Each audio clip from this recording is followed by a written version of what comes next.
DXVR. Anime Radyo mo nationwide. Ito ang DXDR 981 sa Dipolog City. Basta balita at serbisyo publiko. Tatak RMN.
Happy Lord's Day! Kahapon, kung hindi ako nagkakamali o hindi ako nakalimot, ating ginugunita ang kapistahan ng dalawang haligi ng ating pananampalataya, San Pablo at San Pedro. Okay. Kaya naisip ko, ano ba ang maging related nating i-share sa inyo, no? Na related sa authority ng dalawang apostol na ito. Apostol Pedro at Apostol Pablo. Okay. Now, mga kapatid at mga magulang, ating idugtong ito o i-connect sa ating paksa tungkol sa paano ba tayo magkakaisa. Oh? Dahil kitang-kita naman ang hindi pagkakaisa natin mga Kristiyano. Merong iba pa nga, kayo, hindi nagkakaisa, may nagsabi ng ganito sa akin. Pero kami, ang aming pangkat, sasabihin ko na lang kung anong relihiyon na ito. Okay? Ang Iglesia ni Cristo. Meron kasi akong nakausap na Iglesia ni Cristo na wag nyo kaming isama diyan sa pagsasabi mong hindi kami nagkakaisa. Nagkakaisa kaming mga Iglesia ni Cristo, so wag kaming isama sa iyong sinabi Veritas na hindi tayo nagkakaisa. Okay. Ito ang response ko sa ganong pag-iisip, no? Mga salita. Maaring nagkakaisa kayo. Kayo sa isip ninyo, nagkakaisa kayo. Pero ang tinutumbok ko o ang tinutumbok natin, pagkakaisa sa mundo. Ibig sabihin, tayong mga Kristiyano na ginamit ang Biblia, masabi kong hindi naman tayo nagkakaisa.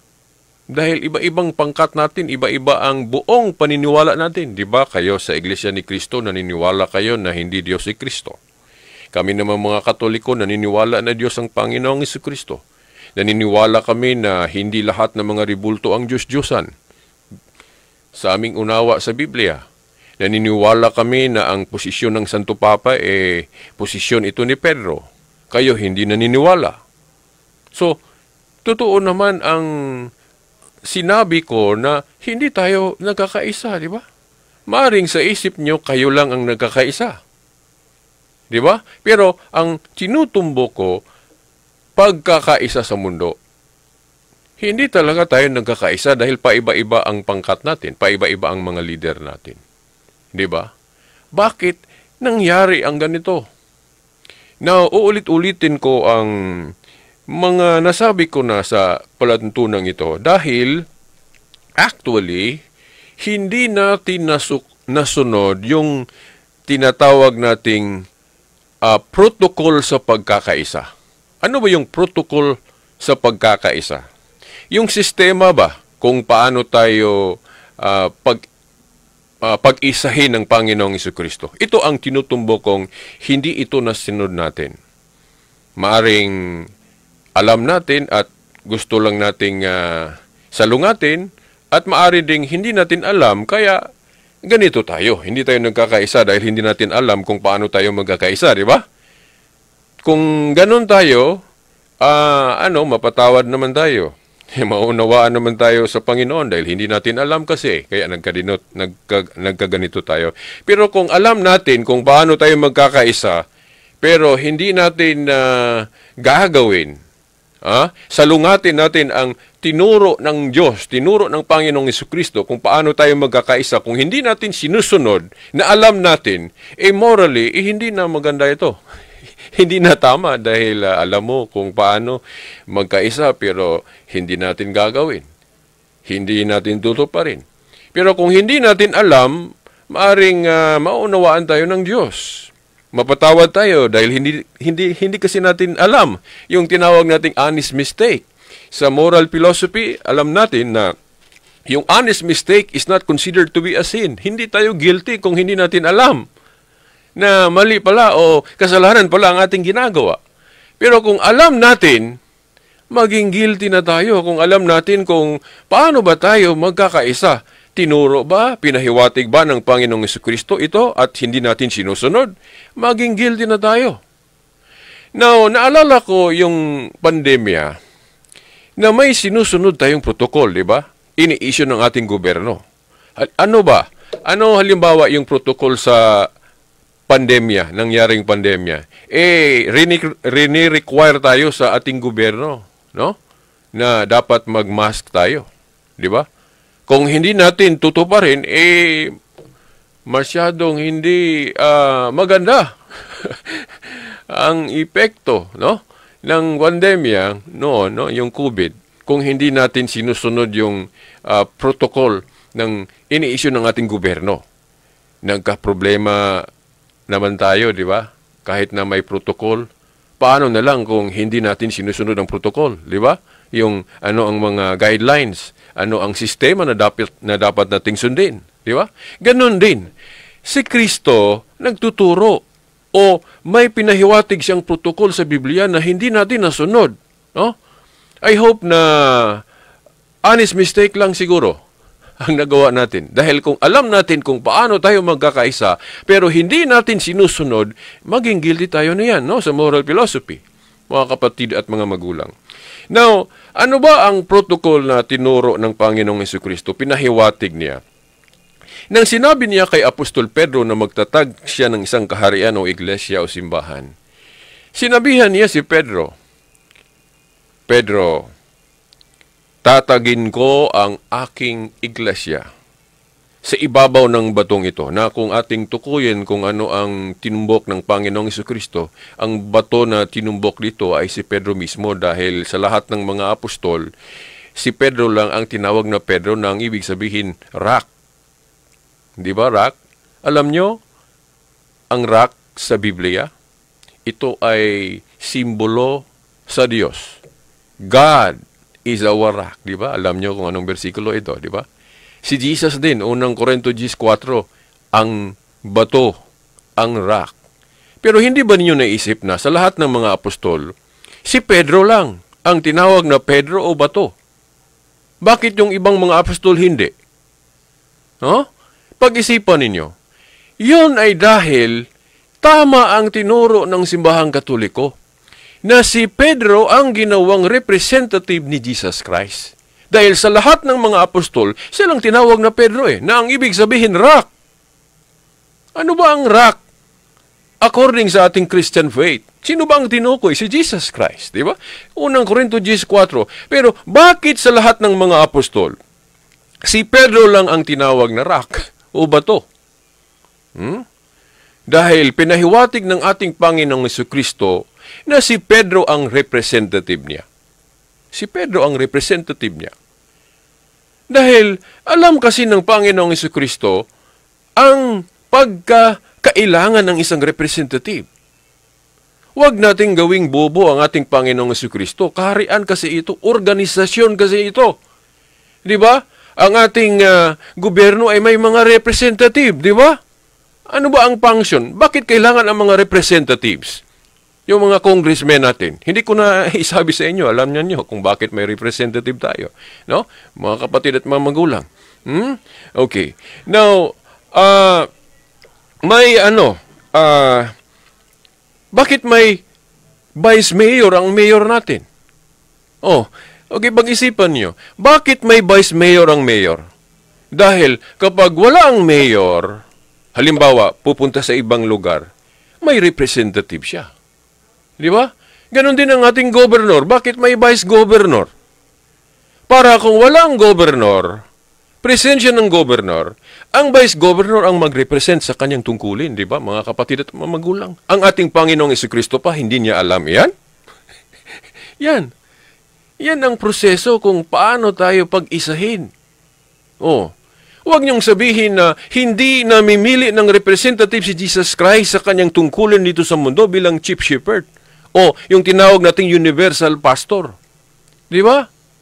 Pero ano ang ginawa natin? Iba ang ginawa nating universal pastor, di ba? Halimbawa, sino ang unang universal pastor o yung tinawag na executive minister ng INC 1914? Si Felix Manalo. Si Felix Manalo, di ba? Ang unang leader ng INC 1914. Pero hindi si Felix Manalo ang pinahiwatig ni Kristo na gagawa sa tungkulin ng pagka-universal pastor next to him. Mga kapatid at mga magulang, malinaw naman na si Pedro, nang sinabi niya sa pagtatag niya sa iglesia, Pedro, si ibabaw ng batong ito, tatagin ko ang aking iglesia o simbahan na ang kadiliman na hindi makapananaig sa iglesyang o sa kahariang ito. Ibig sabihin, matitibay ang iglesia niya. Si Pedro ang pinili niyang representative. Now, hindi mabasa ang salitang representative, pero kung unawain, yun ang tinumbok. Yun ang pinahiwatig ni Kristo. Bakit? No? Bakit? Dahil sa versikulo 19, sinabihan si Pedro ng Panginoong Jesucristo, ibigay ko sa inyo ang mga susi ng kaharian ng langit. Ano man ang ipagbawal at ipahintulot mo, ipagbawal at ipahintulot din ito sa langit. Sa Ingles, sa King James Version, ang salitang ginamit, binding and loosing. Binding and loosing. Alam niyo ba kung ano nga ibig sabihin ng salitang binding and loosing? Sa palagay ko, alam ito ng mga lawyers natin, mga abogado, kung ano ang ibig sabihin ng binding and loosing. No? Kapangyarihan ito. Authority ito to bind, halimbawa, paggawa ng batas at pag-loose. Ibig sabihin, pagpawalang bisa. No? Pagluwag sa batas na ito. Di ba? Ito ang kapangyarihan ni Pedro. Actually, kapangyarihan ito ni Jesus Christ. Dahil si Jesus Christ talaga ang humawak ng susi ng kaharian ng langit. Kung basahin natin ang Revelation chapter 3 verse 7. Mga kapatid at mga magulang, Revelation chapter 3 verse 7. Si Jesus Christ ang humawak sa susing ito. Mga kapangyarihan ito, authority ito sa pagka-hari o pagka-pangulo, pagka-leader. Pero bakit sa lahat ng mga apostol, kay Pedro niya ipinagkatiwala ang mga susing ito? Malinaw na tama ang tinuro ng simbahang Katoliko na si Pedro ang representative of Jesus Christ. Mga kapatid at mga magulang, bakit hindi natin alam ito kung hindi natin alam?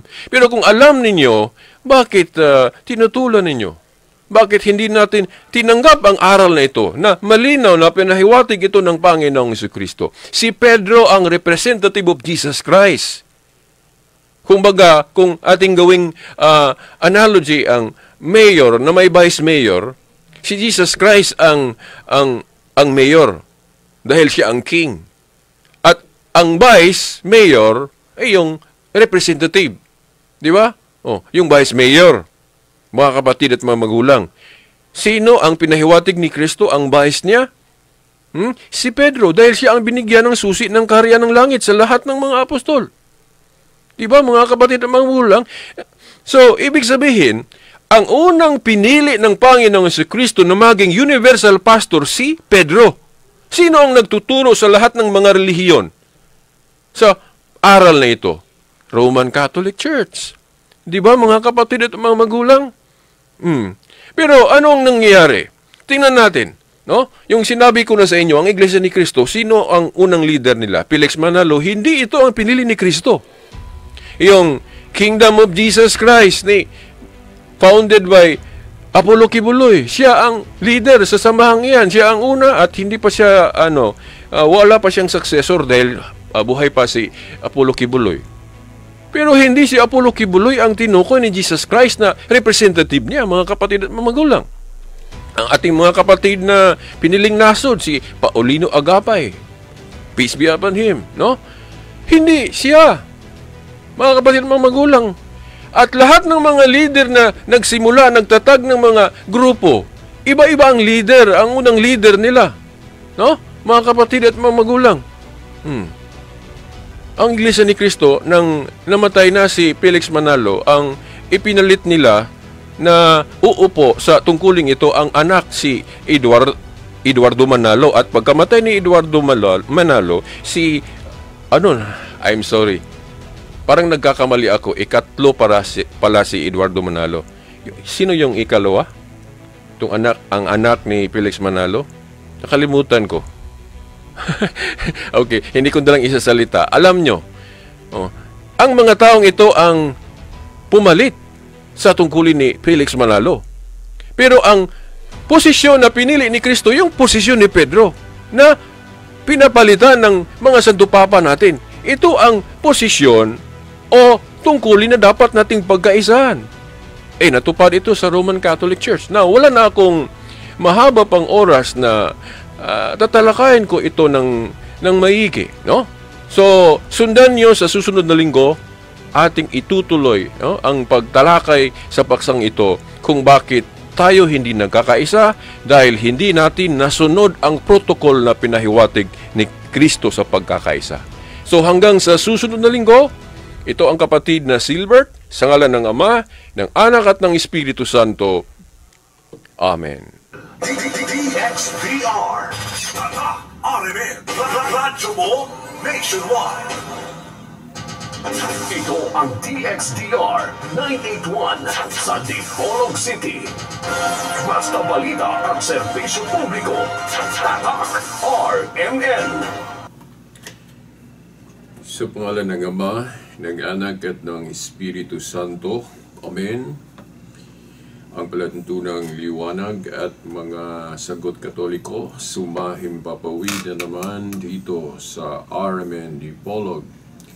DXDR 981 AM, 94.1 FM. As usual, ito pa rin ang kapatid ninyo sa palatuntunan, ang kapatid na Silbert Dondoyano Sr., sinamahan ng ating mga kasamang radyoman.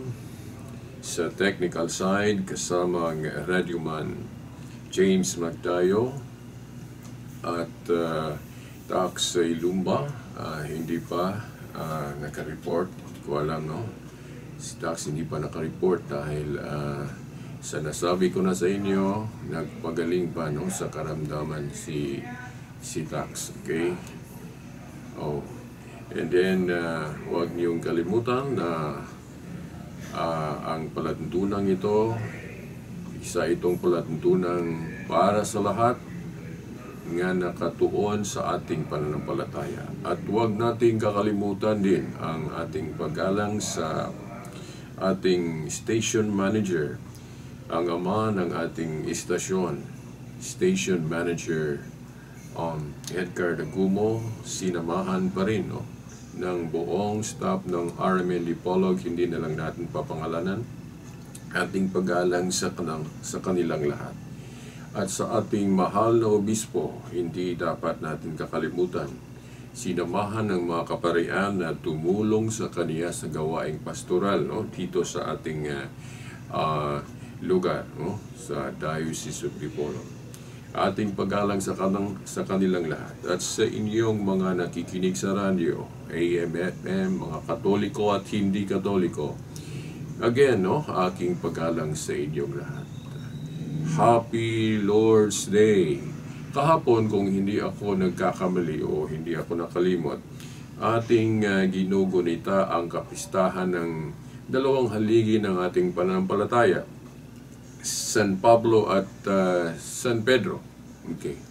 Kaya naisip ko, ano ba ang maging related nating i-share sa inyo, no? Na related sa authority ng dalawang apostol na ito. Apostol Pedro at Apostol Pablo. Okay. Now, mga kapatid at mga magulang, ating idugtong ito o i-connect sa ating paksa tungkol sa paano ba tayo magkakaisa. Oh. Dahil kitang-kita naman ang hindi pagkakaisa natin mga Kristiyano. Merong iba pa nga, kayo, hindi nagkakaisa, may nagsabi ng ganito sa akin. Pero kami, ang aming pangkat, sasabihin ko na lang kung anong relihiyon na ito. Okay? Ang Iglesia ni Cristo. Meron kasi akong nakausap na Iglesia ni Cristo na huwag nyo kaming isama diyan sa pagsasabi mong hindi kami nagkakaisa. Nagkakaisa kaming mga Iglesia ni Cristo, so huwag kaming isama sa iyong sinabi veritas na hindi tayo nagkakaisa. Okay. Ito ang response ko sa ganong pag-iisip, no? Mga salita.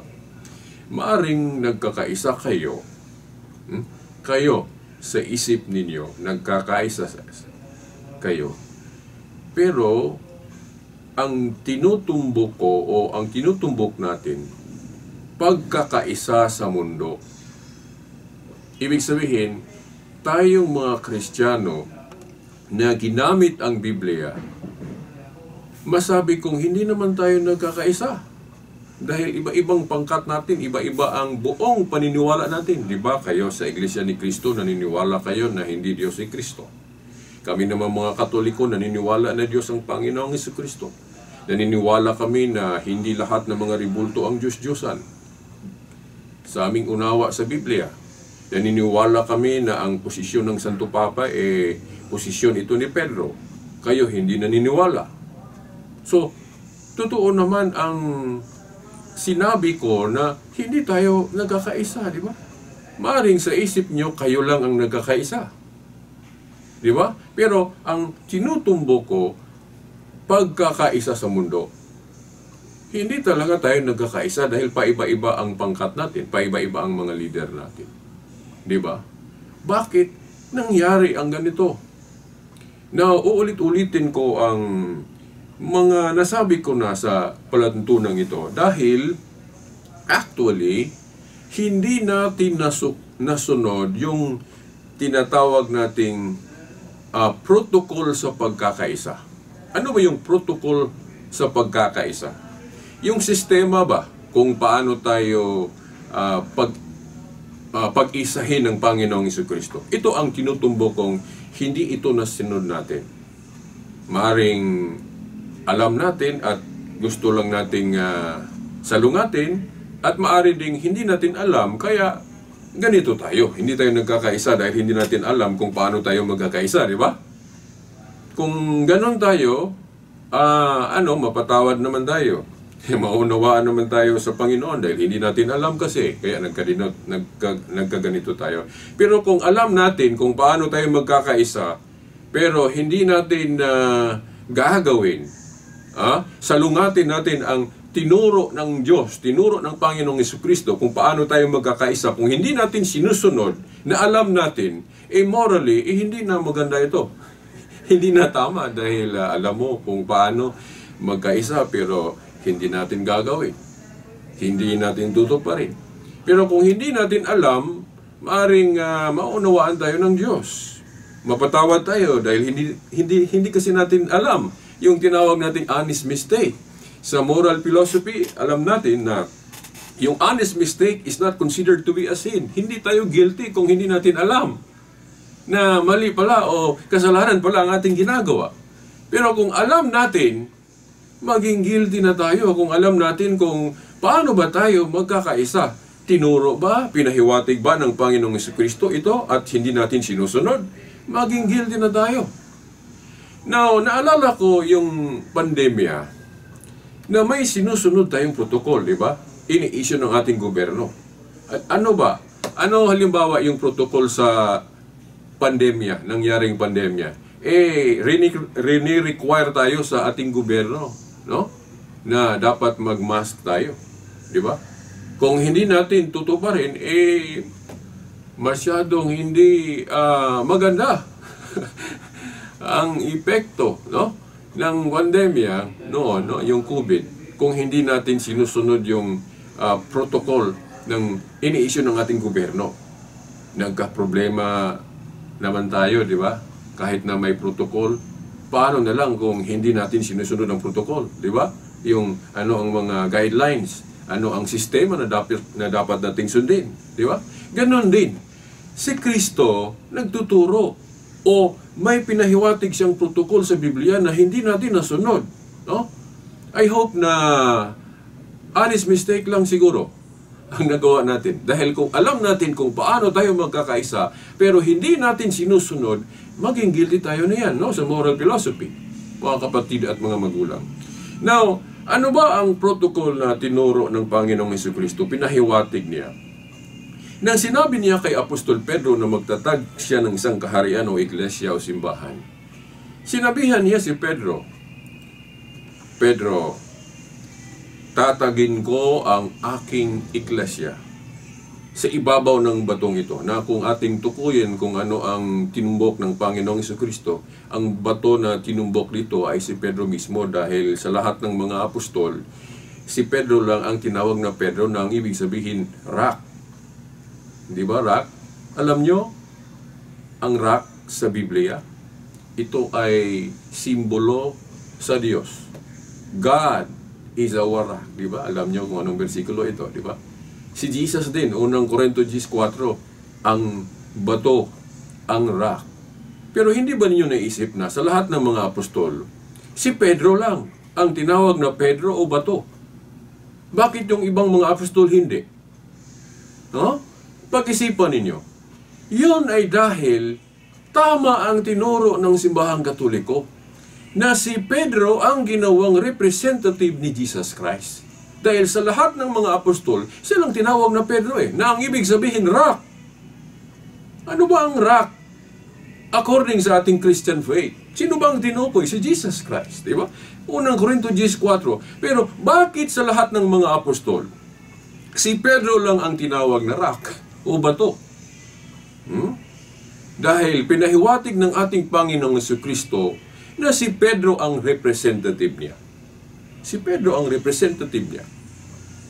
Dahil alam kasi ng Panginoong Jesucristo ang pagkakailangan ng isang representative. Huwag nating gawing bobo ang ating Panginoong Jesucristo. Kaharian kasi ito, organisasyon kasi ito. Di ba? Ang ating gobyerno ay may mga representative, di ba? Ano ba ang function? Bakit kailangan ang mga representatives? Yung mga congressmen natin. Hindi ko na isabi sa inyo, alam niyo kung bakit may representative tayo. No? Mga kapatid at mga magulang. Okay. Now, bakit may vice mayor ang mayor natin? Okay, pag-isipan niyo. Bakit may vice mayor ang mayor? Dahil kapag wala ang mayor, halimbawa, pupunta sa ibang lugar, may representative siya. Di ba? Ganon din ang ating governor. Bakit may vice governor? Para kung walang governor, presensya ng governor, ang vice governor ang mag-represent sa kanyang tungkulin. Di ba, mga kapatid at mga magulang? Ang ating Panginoong Jesucristo pa, hindi niya alam yan? Yan ang proseso kung paano tayo pag-isahin. Huwag niyong sabihin na hindi namimili ng representative si Jesus Christ sa kanyang tungkulin dito sa mundo bilang chief shepherd. Yung tinawag nating universal pastor. Di ba? Pero ano ang ginawa natin? Iba ang ginawa nating universal pastor, di ba? Halimbawa, sino ang unang universal pastor o yung tinawag na executive minister ng INC 1914? Si Felix Manalo. Si Felix Manalo, di ba? Ang unang leader ng INC 1914. Pero hindi si Felix Manalo ang pinahiwatig ni Kristo na gagawa sa tungkulin ng pagka-universal pastor next to him. Mga kapatid at mga magulang, malinaw naman na si Pedro nang sinabi niya sa pagtatag niya sa iglesia, Pedro, sa ibabaw ng batong ito, tatagin ko ang aking iglesia o simbahan na ang kadiliman ay hindi makapananaig sa iglesyang o sa kahariang ito. Ibig sabihin, matitibay ang iglesia niya. Si Pedro ang pinili niyang representative. Now, hindi mabasa ang salitang representative, pero kung unawain, yun ang tinumbok. Yun ang pinahiwatig ni Kristo. Bakit? No? Bakit? Dahil sa versikulo 19, sinabihan si Pedro ng Panginoong Jesucristo, ibigay ko sa inyo ang mga susi ng kaharian ng langit. Ano man ang ipagbawal at ipahintulot mo, ipagbawal at ipahintulot din ito sa langit. Sa Ingles, sa King James Version, ang salitang ginamit, binding and loosing. Binding and loosing. Alam nyo ba kung ano nga ibig sabihin ng salitang binding and loosing? Sa palagay ko, alam ito ng mga lawyers natin, mga abogado, kung ano ang ibig sabihin ng binding and loosing. No? Kapangyarihan ito. Authority ito to bind, halimbawa, paggawa ng batas at pag-loose. Ibig sabihin, pagpawalang bisa. No? Pagluwag sa batas na ito. Di ba? Ito ang kapangyarihan ni Pedro. Actually, kapangyarihan ito ni Jesus Christ. Dahil si Jesus Christ talaga ang humawak ng susi ng kaharian ng langit. Kung basahin natin ang Revelation chapter 3 verse 7. Mga kapatid at mga magulang, Revelation chapter 3 verse 7. Si Jesus Christ ang humawak sa susing ito. Mga kapangyarihan ito, authority ito sa pagka-hari o pagka-pangulo, pagka-leader. Pero bakit sa lahat ng mga apostol, kay Pedro niya ipinagkatiwala ang mga susing ito? Malinaw na tama ang tinuro ng simbahang Katoliko na si Pedro ang representative of Jesus Christ.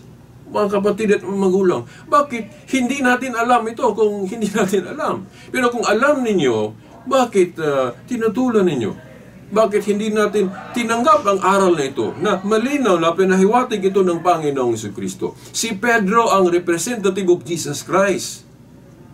Kumbaga, kung ating gawing analogy ang mayor na may vice mayor, si Jesus Christ ang mayor dahil siya ang king.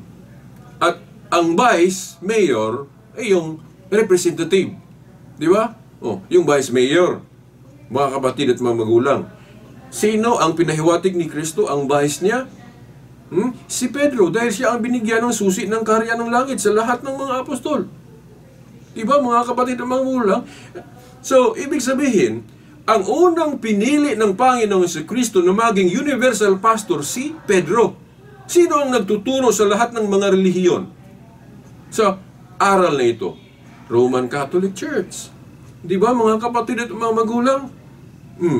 Pero anong nangyayari?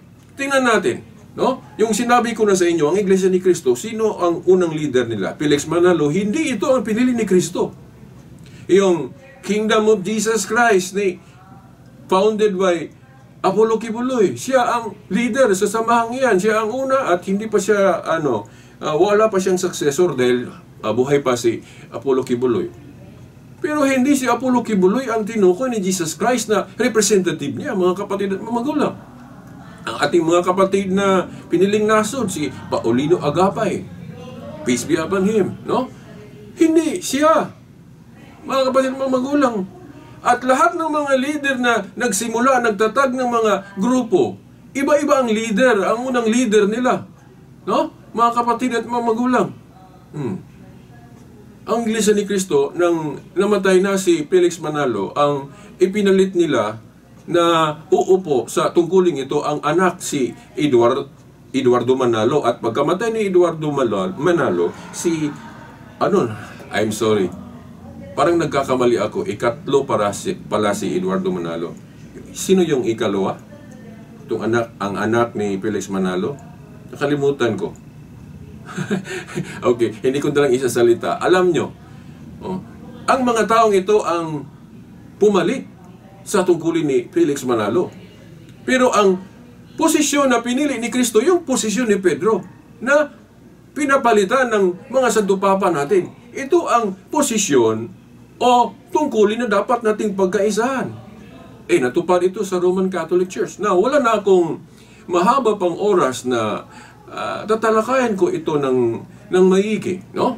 So, sundan nyo sa susunod na linggo, ating itutuloy, no, ang pagtalakay sa paksang ito kung bakit tayo hindi nagkakaisa dahil hindi natin nasunod ang protocol na pinahiwatig ni Kristo sa pagkakaisa.